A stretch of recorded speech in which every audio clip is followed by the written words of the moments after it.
Syederalun puluhan warga Aceh Singkil terjangkit demam berdarah dengue atau DBD.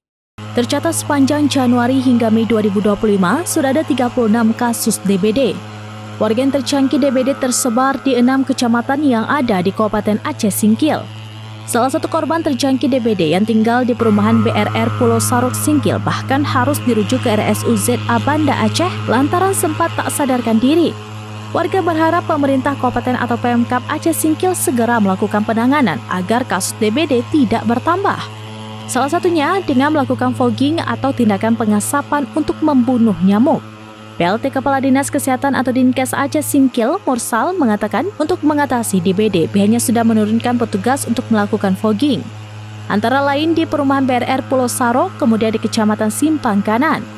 Selain itu, Mursal mengimbau masyarakat menerapkan perilaku hidup bersih dan sehat atau PHBS, kemudian melakukan pemberantasan sarang nyamuk, seperti menguras bak mandi, menutup penampungan air, dan mendaur ulang barang bekas.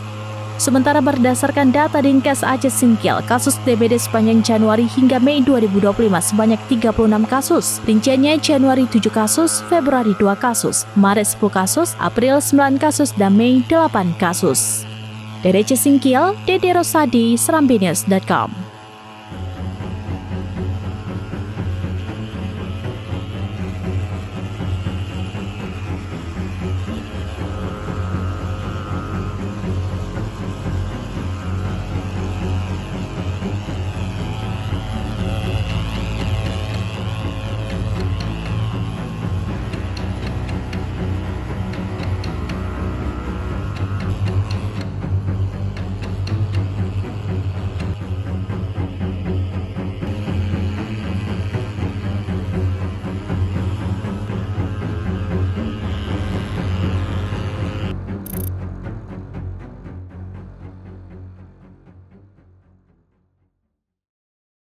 Download Tribun X sekarang, menghadirkan lokal menjadi Indonesia.